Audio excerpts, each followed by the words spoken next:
Bonjour, bienvenue dans la série sur l'électrodynamique classique.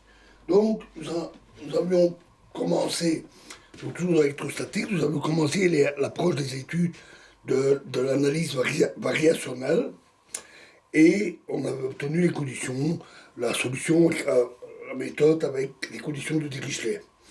Alors, les conditions de Neumann imposent le recours à une autre fonctionnelle.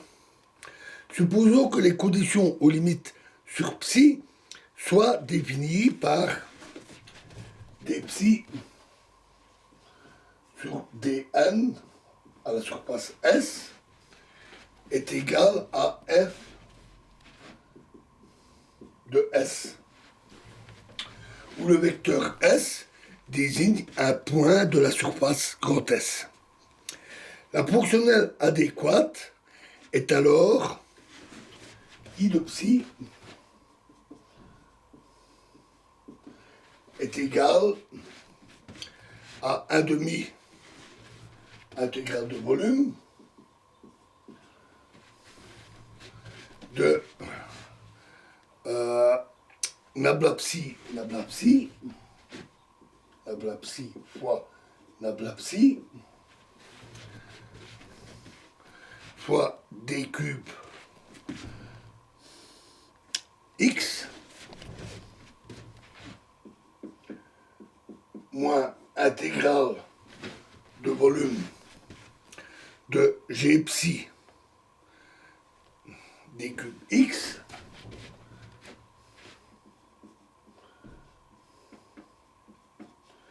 moins l'intégrale de surface de f psi dA.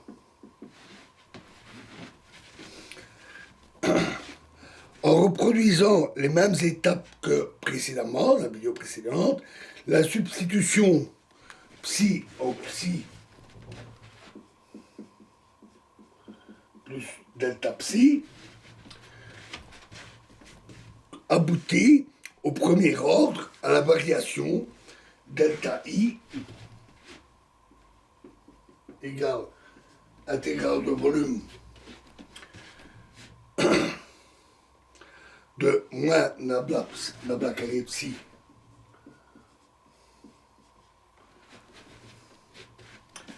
moins g delta psi d cube x plus l'intégrale de surface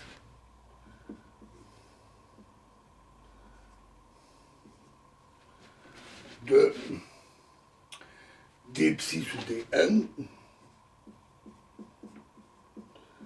moins f de s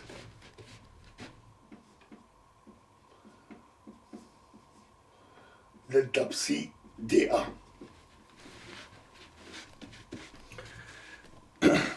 La nullité de delta I, et ce, quel que soit delta psi, entraîne que nabla carré psi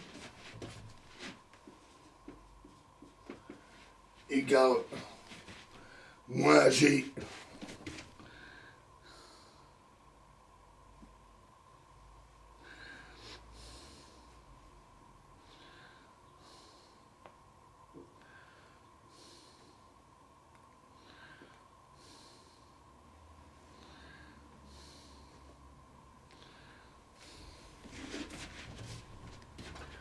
nabla carré psi égale moins g dans le volume V et d psi sur dn égale f de s. Notons que ici, on ne retrouve simplement que la contrainte de Neumann et on obtient la même équation de Poisson avec des conditions limites différentes.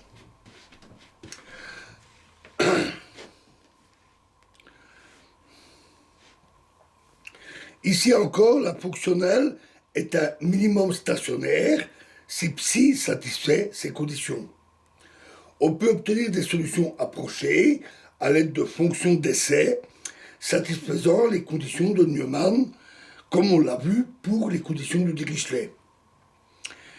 Alors, en guise d'application élémentaire pour l'équation de Poisson, considérons le problème bidimensionnel d'un cylindre circulaire creux de rayon unité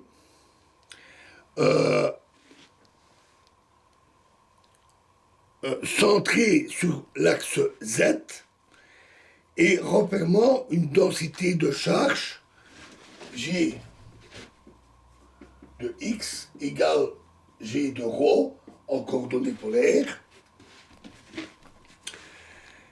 qui est à symétrie azimutale indépendante de Z. Le potentiel s'annule en ρ égale 1 et l'équation du mouvement pour psi, qui est fonction uniquement de ρ, s'écrit en coordonnées polaires 1 sur ρ fois d sous d ρ de ρ d psi sur d ρ.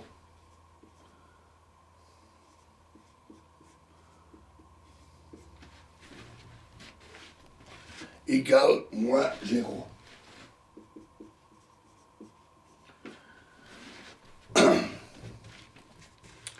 Alors, comme fonction d'essai, considérons les polynômes finis en 1 moins ρ et en ρ. Une fonction du premier type, fonction de 1 moins ρ, a 3 paramètres, s'écrit donc psi 1 est égal à alpha 1 fois 1 moins ρ plus bêta 1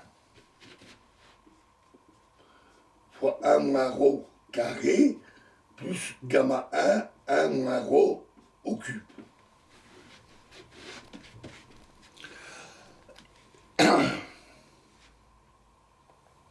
Alors au premier abord, ce choix semble naturel dans la mesure où elle vérifie automatiquement les conditions limites pour ρ égale 1. La fonction s'annule en ρ égale 1. Elle présente toutefois un inconvénient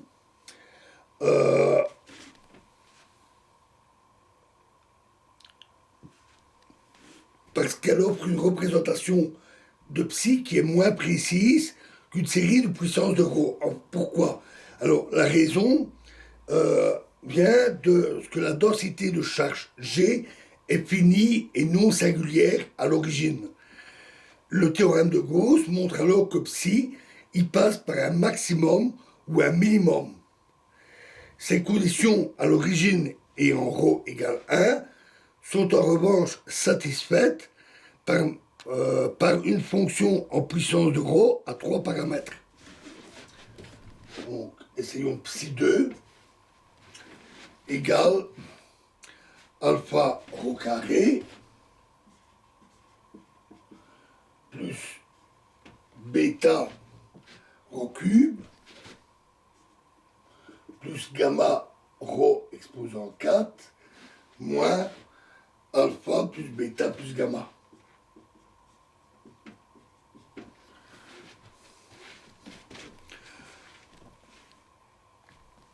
On s'attend à ce que à nombre égal de paramètres, ce type de fonction d'essai donne en général une meilleure approximation de psi. Alors bien entendu, on pourrait imposer la contrainte alpha pour celle-ci, alpha 1 plus 2 bêta 1 plus 3 gamma 1 égale 0. En imposant cette contrainte, on obtient la bonne relation à l'origine, mais on a le comportement désiré, mais cela réduirait à 2 le nombre de paramètres en imposant une contrainte. Alors un simple calcul montre que la fonctionnelle appliquée à psi 2 vérifie 1 sur 2 pi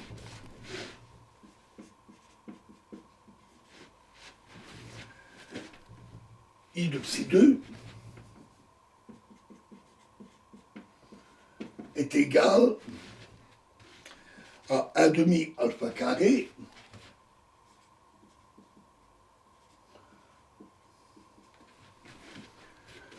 plus 6/5 alpha bêta,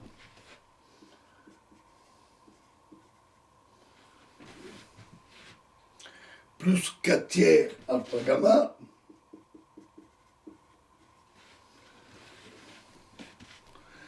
plus 3/4 bêta carré,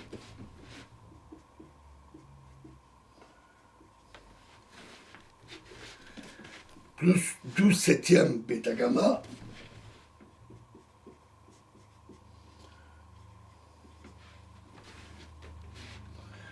plus gamma carré, moins E1 alpha, plus E2 bêta, plus E3 gamma, où les E1, E2, E3, c'est-à-dire En, sont donnés par l'intégrale de 0 à 1 de G de ρ fois ρ moins 1 fois ρ d ρ.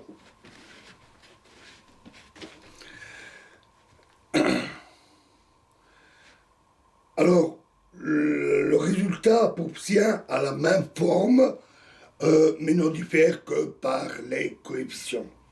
Et nous verrons les solutions dans la prochaine vidéo. Je vous remercie.